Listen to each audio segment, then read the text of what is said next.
സച്ചി രേവതിയുടെ വരാനിരിക്കുന്ന ഒരു അടിപൊളി എപ്പിസോഡ് റിവ്യൂലോട്ട് എൻ്റെ എല്ലാ കൂട്ടുകാർക്കും സ്വാഗതം. ആദ്യം അങ്ങനെ തിരിച്ചറിയുന്നുണ്ട് ശ്രുതിയാണ് തൻ്റെ അമ്മ എന്ന്.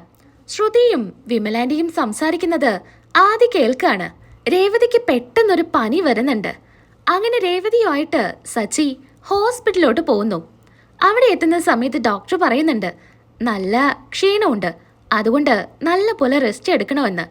പുറത്തിറങ്ങുന്ന സച്ചി രേവതിയോട് പറയുന്നുണ്ട്, ദേ രേവതി, ഇനി നീ വീട്ടിലെത്തിയാല് നേരെ അടുക്കളയിലോട്ടൊന്നും കയറാൻ നിൽക്കണ്ട, നല്ല റെസ്റ്റ് എടുക്കണം. പറഞ്ഞതല്ലേ ഡോക്ടർ, പിന്നെ മാറി എന്ന് കരുതിയിട്ട് പിന്നെ മരുന്ന് കഴിക്കാതിരിക്കരുത്. 3 ദിവസത്തെ മരുന്നും മുഴുവനായിട്ട് കഴിക്കണം. അതൊക്കെ ഞാൻ കഴിച്ചോളാം. സച്ചി എന്തിനാ എന്നെ ഒരു കൊച്ചുകുട്ടിയെ പോലെ ഇങ്ങനെ കാണുന്നേ? എനിക്കൊക്കെ അറിയാം. അറിയാം, നിനക്കെല്ലാം അറിയാം. അറിഞ്ഞിട്ടും ബാക്കിയായിരിക്കും. വന്നേ, നിനക്ക് എന്തെങ്കിലും കഴിക്കാൻ വാങ്ങിച്ചു തരാം. ഇന്ന് രാവിലെ ഒന്നും കഴിച്ചിട്ടില്ലല്ലോ, ക്യാൻറ്റീനോട്ട് പോവാം. അങ്ങനെ സച്ചി രേവതിയുടെ കയ്യും പിടിച്ച് പുറത്തോട്ട് ഇറങ്ങുമ്പോഴാണ് ആംബുലൻസ് വന്ന് നിൽക്കുന്നത്. അതിൽ നിന്നാണെങ്കിൽ ആദ്യം എടുത്ത് നേഴ്സ് സ്ട്രെച്ചറിൽ കിടത്തി കൊണ്ടുപോകാൻ നിൽക്കുക. കൂട്ടത്തില് വിമലാൻറ്റി കരഞ്ഞുകൊണ്ട് പോകുന്നുണ്ട്.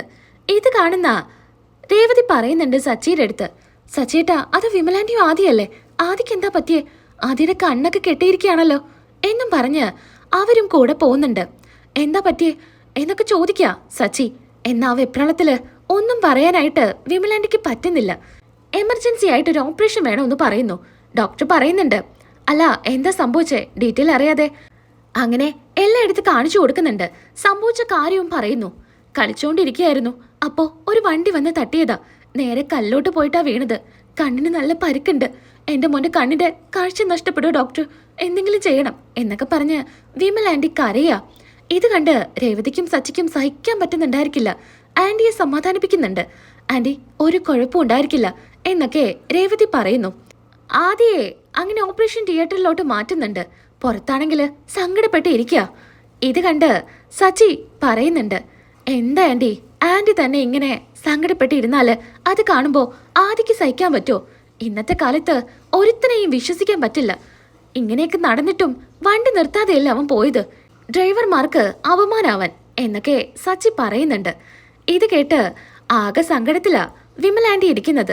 ഒന്നും ചോദിക്കുന്നുണ്ടായിരിക്കില്ല, അത്രയും വിഷമമായിരിക്കും. ഡോക്ടർ വന്ന് പറയുന്നുണ്ട്, കുഴപ്പമൊന്നുമില്ല, ഓപ്പറേഷനൊക്കെ കഴിഞ്ഞു. കണ്ണിന്റെ ഉള്ളിലോട്ടൊന്നും സംഭവിച്ചിട്ടില്ല, പുറമേയുള്ള ഭാഗത്താ കൂടുതൽ പരിക്ക്, അതുകൊണ്ട് രക്ഷപ്പെട്ടു. അല്ലെങ്കിൽ കാഴ്ച വരെ നഷ്ടപ്പെട്ടേനെ. എന്തായാലും കണ്ണ് കെട്ടിവെച്ചിട്ടുണ്ട്. ഒരു 3 ദിവസം കഴിഞ്ഞിട്ട് കണ്ണിന്റെ കെട്ടഴിക്കാം. അതുവരെ നിങ്ങൾ യാത്ര ചെയ്യാതിരിക്കുന്നതാ നല്ലത്. ഇങ്ങോട്ട് തന്നെ വരണം കണ്ണിന്റെ കെട്ടഴിക്കാനായിട്ട്. അതുകൊണ്ടാ, വീടൊരുപാട് ദൂരമാണെന്ന് ഞാൻ കണ്ടു, അതുകൊണ്ട് പറഞ്ഞതാ. ഡോക്ടർ, ആദിക്ക് കുഴപ്പമൊന്നുമില്ലല്ലോ? മോനൊരു കുഴപ്പമില്ല, ചെറുതായി ഒരു മയക്കത്തില, അത് കഴിയുമ്പോ കുഴപ്പമൊന്നും ഉണ്ടാവില്ല എന്നൊക്കെ പറഞ്ഞ് ഡോക്ടർ പോകുന്നുണ്ട്. വിമലാൻറ്റി ഇപ്പൊ സമാധാനായില്ലേ? എന്നാ വിമലാൻറ്റി അപ്പോഴായിരിക്കും ചോദിക്കുന്നുണ്ടായിരിക്കുക, അല്ല നിങ്ങൾ രണ്ടുപേരും ഈ സമയത്ത് ഇവിടെ? അത് രേവതിക്ക് നല്ല പനിയായിരുന്നു, അവളെ കാണിക്കാനായിട്ട് ഇങ്ങോട്ട് വന്നതാ. അപ്പോഴാ ആന്റിയെ കണ്ടത്. ഇനിയിപ്പോ പേടിക്കാനൊന്നും ഇല്ലല്ലോ, നിങ്ങൾ വേണേ പൊക്കോ. അത് വേണ്ട ആന്റി, ഞങ്ങൾ ഇവിടെ നിന്നോളാം. ആന്റിക്ക് തുണയ്ക്ക് ആരും ഇല്ലല്ലോ. ആന്റിയുടെ മകളെ വിവരം അറിയിച്ചോ? അവള് നാട്ടിലില്ല, അവള് ദുബായിലാണല്ലോ. അതുകൊണ്ട് അവളെ വിവരം അറിയിച്ചിട്ട് എന്താ കാര്യം? വെറുതെ സങ്കടപ്പെടും, അതുകൊണ്ട് ഞാനൊന്നും പറഞ്ഞില്ല. അങ്ങനെ മാറി നിന്ന് ഫോൺ ചെയ്യുന്നുണ്ട് വിമലാൻറ്റി. ശ്രുതിയായിരിക്കും വിളിക്കുന്നുണ്ടായിരിക്കാം. ശ്രുതി, ആദിക്ക് എന്താ അമ്മേ? ആദിക്ക് എന്താ? അത് പിന്നെ കല്യാണി, ആദിയുടെ കണ്ണിന് ഒരു ഓപ്പറേഷൻ കഴിഞ്ഞു. അമ്മ എന്തൊക്കെയാ പറയുന്നേ? ആദിക്ക് എന്താ സംഭവിച്ചേ? എന്നിട്ട് എന്താ അമ്മ എന്നെ വിവരം അറിയിക്കാഞ്ഞേ? അമ്മ ഇപ്പൊ എവിടെയാ? ഞാൻ നിങ്ങളുടെ നാട്ടിലുള്ള ഹോസ്പിറ്റലിൽ തന്നെയാ. അന്ന് എന്നെ അഡ്മിറ്റ് ചെയ്തില്ലേ, അതേ ഹോസ്പിറ്റല്. ആ ഡോക്ടർ ഇങ്ങോട്ട് എഴുതി തന്നത്. അപ്പൊ ഞാൻ നേരെ ആംബുലൻസ് വിളിച്ച് ഇങ്ങോട്ട് വന്നതാ. പലതവണ ഞാൻ നിനക്ക് ട്രൈ ചെയ്തു, അപ്പോഴൊന്നും കിട്ടിയില്ല. എന്നാലേ ഞാൻ ഇപ്പൊ തന്നെ അങ്ങോട്ട് വരാം. നീ ഇപ്പൊ ഇങ്ങോട്ട് വരണ്ട കല്യാണി, ഇവിടെ സച്ചി രേവതിയുണ്ട്. അപ്പൊ നിങ്ങള് അവരെ വിവരം അറിയിച്ചു, അവരങ്ങോട്ട് വന്നു. എന്നാ എന്റെ മോനെ കാണാൻ എനിക്ക് വരണ്ടേ? അത് ഞാൻ അവരെ വിളിച്ചു വരുത്തിയതൊന്നുമല്ല. രേവതിക്ക് എന്തോ പനിയാണത്രേ, അവളെ കാണിക്കാനായിട്ട് ഇങ്ങോട്ട് വന്നതാ. അപ്പോഴാ എന്നെ ഇവിടെ വെച്ച് കണ്ടത്. അങ്ങനെ ഇവിടെ തന്നെ നിൽക്കുന്നുണ്ട്. നിങ്ങളൊരു കാര്യം ചെയ്യ്, എന്തെങ്കിലും പറഞ്ഞിട്ട് അവരവിടുന്ന് പറഞ്ഞു വിട്. ഞാൻ പറഞ്ഞതാ, എന്നിട്ട് അവർ പോകുന്നില്ല. ഞാൻ തനിച്ചല്ലേന്നാ പറയുന്നത്. എന്താണെങ്കിലും അവരെ പറഞ്ഞു വിടാൻ നോക്ക്. പോയി കഴിഞ്ഞാൽ വിളിക്ക്, അല്ലെങ്കിൽ ഞാൻ എന്തെങ്കിലും ചെയ്ത് അങ്ങോട്ട് വരാം. അല്ലാതെ എനിക്കൊരു സമാധാനം ഉണ്ടായിരിക്കില്ല. എനിക്ക് ആദ്യം ഇപ്പം തന്നെ കാണണം എന്നൊക്കെ ശ്രുതി പറയുന്നു. ഫോൺ കട്ട് ചെയ്യുന്നുണ്ട്. സങ്കടപ്പെട്ടാണ് ശ്രുതി നിൽക്കുന്നത്. എന്തെങ്കിലും കാരണം ഉണ്ടാക്കിയിട്ട് ആദ്യം പോയി കാണണമെന്ന് തീരുമാനിക്കാം. ശ്രുതിക്കാണെങ്കിൽ ഹോം അപ്ലയൻസസ് ആണല്ലോ, അവിടെ തന്നെയാണ് ശ്രുതിയും നിൽക്കുന്നത്. അവിടെ വെച്ചാണ് വിമലാൻറ്റി വിളിച്ച് കാര്യങ്ങൾ പറഞ്ഞ്. ഈ സമയത്ത് ശ്രുതിയാണെങ്കിൽ ഒരു കസ്റ്റമർക്ക് സാധനങ്ങളെല്ലാം കാണിച്ചു കൊടുക്കുന്നു. സാർ, ഈ മിക്സി വാങ്ങിക്കുവാണെങ്കിൽ ഈ കെറ്റിൽ ഫ്രീയാ. ഇത് കേൾക്കുന്ന ശ്രുതിയുടെ മനസ്സിൽ ഒരു പ്ലാൻ തോന്നുന്നുണ്ട്. അങ്ങനെ ശ്രുതിയോട് ചെന്ന് പറയുന്നുണ്ട്, നീ എന്തിനാ അത് വാങ്ങിക്കുമ്പോൾ കെറ്റിൽ ഫ്രീ ആയി കൊടുക്കുന്നേ? ഇത് നമുക്കേ അവർ ഫ്രീ ആയിട്ട് തരുന്ന സാധനമല്ലേ ഡീലേഴ്സ്. അപ്പൊ പിന്നെ കുറച്ച് സാധനങ്ങൾ ഇതുപോലെ കൊടുത്തെന്ന് പറഞ്ഞിട്ട് ഒരു നഷ്ടവുമില്ല. ഇങ്ങനെയാവുമ്പോ വീണ്ടും വീണ്ടും അവരിവിടെ വന്ന് സാധനങ്ങൾ വാങ്ങിക്കും. കൊള്ളാം സുധി, നിന്റെ ബിസിനസ് മൈൻഡ് അതൊരു അപാരം തന്നെയാ. എന്നാ ഞാനൊരു കാര്യം പറയട്ടെ, ഇതുപോലുള്ള കെറ്റില് നമ്മുടെ ഇവിടെ അടുത്തുള്ള ഹോസ്പിറ്റലിൽ കൊണ്ടു കൊടുക്കുക. അങ്ങനെയാവുമ്പോ ഹോസ്പിറ്റലുകാരുമായിട്ട് നമുക്കൊരു ടൈപ്പ് ഉണ്ടാവും. ഇതുപോലുള്ള കാര്യങ്ങളൊക്കെ ചെയ്യുമ്പോൾ ഹോസ്പിറ്റലിലുള്ളവര് എന്തെങ്കിലുമൊക്കെ സാധനങ്ങൾ വാങ്ങിക്കണമെങ്കിൽ നമ്മുടെ കടയിൽ വന്ന് വാങ്ങിക്കും. അങ്ങനെ ഒരുപാട് ഓർഡർ നമുക്ക് കിട്ടും. അതുകൊണ്ട് ഞാനിത് കുറച്ച് ഹോസ്പിറ്റലിൽ കൊണ്ടു കൊടുക്കട്ടെ. മാനേജറുമായി കണ്ട് സംസാരിച്ച് നമ്മുടെ കാർഡും കൊടുക്കാം. ആവശ്യമുണ്ടെങ്കിൽ വിളിക്കാനും പറയാം. ഇത് കേട്ട് ശ്രുതിക്ക് നല്ലൊരു കാര്യമായിട്ട് തോന്നുന്നു. എന്തായാലും ഒരു അരമണിക്കൂർ അതിനുള്ളിൽ ഞാൻ ഫ്രീ ആവും. എന്നിട്ട് ഞാനും കൂടെ നിന്റെ കൂടെ വരാം. അത് വേണ്ട ശ്രുതി, ഞാൻ തനിയെ പൊക്കോളാം. അങ്ങനെ കുറച്ച് കെറ്റിലൊക്കെ എടുത്ത് ശ്രുതി അവിടെ നിന്ന് ഇറങ്ങുന്നുണ്ട്. ഈ പേരും പറഞ്ഞ് ആദ്യം പോയി കാണാനായിരിക്കും. അപ്പൊ പിന്നെ സംശയമൊന്നും തോന്നില്ലല്ലോ. അതുകൊണ്ടാണ് ശ്രുതി ഇങ്ങനൊരു പ്ലാൻ ഇട്ടത്. അങ്ങനെ ആദിയെ വാർഡിലോട്ട് മാറ്റുന്നുണ്ട്. ആദിക്ക് ബോധം വരുന്നു. അങ്ങനെ രേവതിയും സച്ചിയും വന്ന് സംസാരിക്കുന്നുണ്ട്. രേവതിയുടെ ശബ്ദം കേൾക്കുമ്പോഴേ ആദിക്ക് മനസ്സിലാവുന്നുണ്ട്, ആന്റി എനിക്ക് കാണാൻ പറ്റില്ലല്ലോ. അതിനെന്താ, 2-3 ദിവസം കഴിഞ്ഞാല് ഈ കെട്ടൊക്കെ അഴിക്കും. അപ്പൊ പിന്നെ ആദിക്ക് എല്ലാവരെയും കാണാലോ. ആദിക്ക് കഴിക്കാൻ എന്തെങ്കിലും വാങ്ങിച്ചു വരട്ടെ.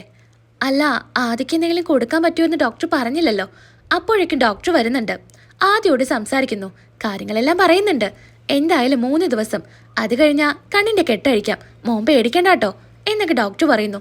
ഡോക്ടർ, ആദിക്ക് എന്തെങ്കിലും കൊടുക്കാൻ പറ്റുമോ? അതിനെന്താ, അവൻ എന്ത് ഭക്ഷണം വേണമെങ്കിൽ കൊടുക്കാം, വേറെ കുഴപ്പങ്ങളൊന്നുമില്ല. അങ്ങനെ ആദിയുടെ അടുത്തിരുന്ന് സച്ചി രേവതി ഇങ്ങനെ സംസാരിക്കുന്നുണ്ട്. എന്നാൽ ഇതേ സമയത്ത് ഹോസ്പിറ്റലിൽ വന്ന് ഓട്ടോയിൽ ഇറങ്ങാണ് ശ്രുതി. മാനേജറെ പോയി കാണുന്നുണ്ട്, സംസാരിക്കുന്നു.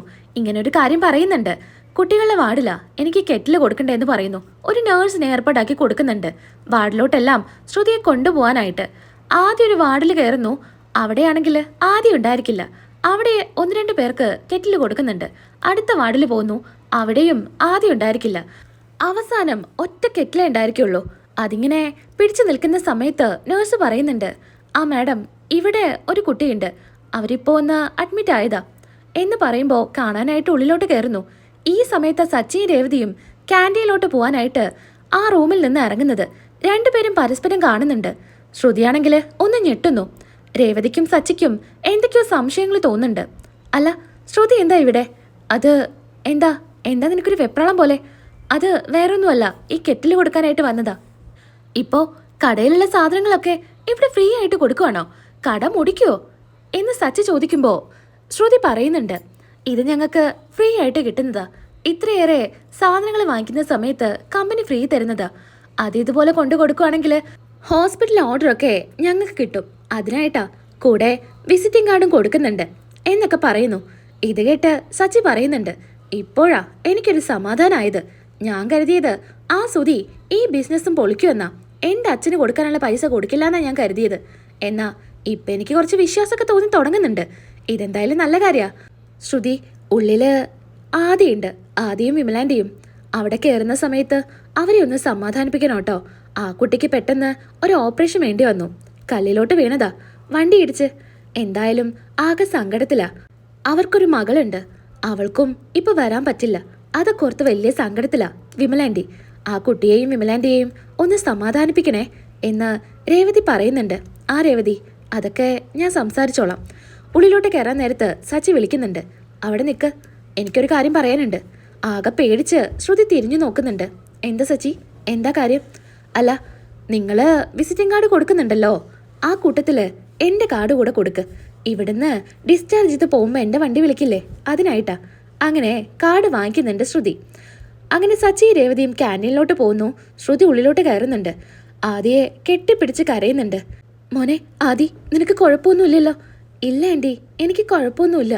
എന്നാലും എൻ്റെ അമ്മയ്ക്ക് തീരെ ശ്രദ്ധയില്ലേതായല്ലോ. അവൻ എപ്പോഴും കളിക്കാൻ പോകുന്ന പോലെ തന്നെ പോയതാ. ആ സമയത്ത് ഇങ്ങനെയൊക്കെ ആവുമെന്ന് ഞാൻ കരുതിയില്ല. അവൻ അവൻ്റെ ഫ്രണ്ടിൻ്റെ കൂടെ കളിക്കുകയായിരുന്നു. ഇങ്ങനെ നടക്കുമെന്ന് ഞാൻ കരുതിയില്ല കല്യാണി. എന്നാലും എനിക്ക് സഹിക്കാൻ പറ്റുന്നില്ല. ഡോക്ടർ എന്താ പറഞ്ഞത്? കുഴപ്പമൊന്നുമില്ല, 3 ദിവസം ഇങ്ങനെ കെട്ടേണ്ടി വരും. അത് കഴിഞ്ഞാൽ ഇവിടെ തന്നെ വന്ന് കെട്ടഴിക്കണമെന്നാ പറഞ്ഞത്. അതുവരെ എങ്ങോട്ടും പോകണ്ടെന്നും പറഞ്ഞു. അപ്പോൾ ഞാൻ എന്താ കല്യാണി ചെയ്യണ്ടേ? എന്ത് ചെയ്യാനാ? ഇവിടെ തന്നെ റൂം എടുത്താൽ മതി, ഇവിടെ നിന്നാ മതി. 3 ദിവസം കഴിഞ്ഞിട്ട് കെട്ടഴിച്ച് നാട്ടിലോട്ട് പോവാം. ആ സച്ചിയെയും രേവതിയെയും ഞാൻ പുറത്ത് വെച്ച് കണ്ടു. നിങ്ങൾ എന്തിനാ അവരുമായിട്ട് ഇങ്ങനെ അടുക്കുന്നേ? ഞാൻ എന്ത് ചെയ്തെന്നാ കല്യാണി നീ പറയുന്നേ? അവരിവിടെ ഉണ്ടായതാ. അവരോട് പൊക്കോളം പറഞ്ഞിട്ട് പോകുന്നില്ല. ഞങ്ങൾ തനിച്ചല്ലേന്നും പറഞ്ഞിട്ട് അവരിവിടെ നിൽക്കുക. ഞാൻ എന്ത് ചെയ്യാനാ? നിങ്ങളൊന്നും ചെയ്യണ്ട. എൻ്റെ ജീവിതം ഇല്ലാതാക്കിയത് നിങ്ങളാ. ഇനിയും ഞാൻ കണ്ടെത്തിയ ജീവിതം നിങ്ങളായിട്ട് തന്നെ ഇല്ലാതാക്കുമെന്നാ എനിക്ക് തോന്നുന്നേ. അങ്ങനെയൊന്നും പറയല്ല കല്യാണി. അവർ നല്ലവരാ. നിനക്ക് അവരെക്കുറിച്ച് അറിയാഞ്ഞിട്ടാ. എനിക്കെല്ലാം അറിയാം. നിങ്ങളെ അവരെക്കുറിച്ച് വലിയ കാര്യങ്ങളൊന്നും പറയണ്ട. ഞാനെന്തായാലും ഇപ്പം ഇവിടുന്ന് ഇറങ്ങാം. അവരിവിടുന്ന് പോയാൽ അപ്പം എന്നെ വിളിക്കണം. ഞാനിവിടെ വന്ന് നിന്നോളാം. അത് നിന്റെ വീട്ടിൽ അതൊന്നും കുഴപ്പമില്ല. ഞാൻ എന്തെങ്കിലുമൊക്കെ പറഞ്ഞ് മാനേജ് ചെയ്തോളാം. അവർ പോയാൽ എന്നെ വിളിക്ക്. അപ്പം ഞാൻ ഹോസ്പിറ്റലിലോട്ട് വരാം എന്ന് ശ്രുതി പറയുന്നുണ്ട്. ആദ്യയോട് ഇങ്ങനെ യാത്രയൊക്കെ പറഞ്ഞ് ശ്രുതി ഇറങ്ങുന്നുണ്ട്. അങ്ങനെ ഡിസ്ചാർജ് ആക്കുന്ന സമയത്ത് സച്ചി രേവതിയും കൂടെ വരാനായിട്ട് പറയുന്നുണ്ട് വിമലാൻറ്റിയുടെ അടുത്ത്. ഇവിടെ 3 ദിവസം നിന്നാൽ ശരിയാവില്ല. ശബ്ദവും ബഹളവുമായിട്ട് ആദിക്ക് അതൊരു സുഖം ഉണ്ടായിരിക്കില്ല. വീട്ടിലോട്ട് കൊണ്ടുപോവാണ്. ആദ്യം വേണ്ടാന്നൊക്കെ വിമലാൻറ്റി പറയുന്നുണ്ട്. വീട്ടിൽ അമ്മ പ്രശ്നം ഉണ്ടാക്കുമെന്നൊക്കെ. അതൊന്നും വകവെക്കാതെ സച്ചി രേവതിയും കൊണ്ടുപോയെന്ന് തീരുമാനിക്കാം. ആ സമയത്ത് വിവരം വിളിച്ചു പറയാൻ ഫോൺ എടുക്കാനൊന്നും വിമലാൻറ്റിക്ക് പറ്റുന്നുണ്ടായിരിക്കില്ല. ശ്രുതിയോട് കാര്യങ്ങൾ പറയാനേ. അങ്ങനെ വീട്ടിലെത്തുന്നുണ്ട്. അവിടെ വെച്ചിട്ടാണ് ആദി കാര്യങ്ങളെല്ലാം അറിയുന്നത്. തൻ്റെ അമ്മയാണ് ശ്രുതി എന്ന്. അത് നമുക്ക് നാളത്തെ റിവ്യൂവിൽ പറയാം. വീഡിയോ ഇഷ്ടമായാലൊന്ന് ലൈക്ക് ചെയ്തേക്കുക. സബ്സ്ക്രൈബ് ചെയ്യാത്ത കൂട്ടുകാരാണെങ്കിൽ സബ്സ്ക്രൈബും ചെയ്തേക്കുക. നാളെ നമുക്ക് വീണ്ടും കാണാം. അതുവരേക്കും എൻ്റെ എല്ലാ കൂട്ടുകാർക്കും ടാറ്റാ.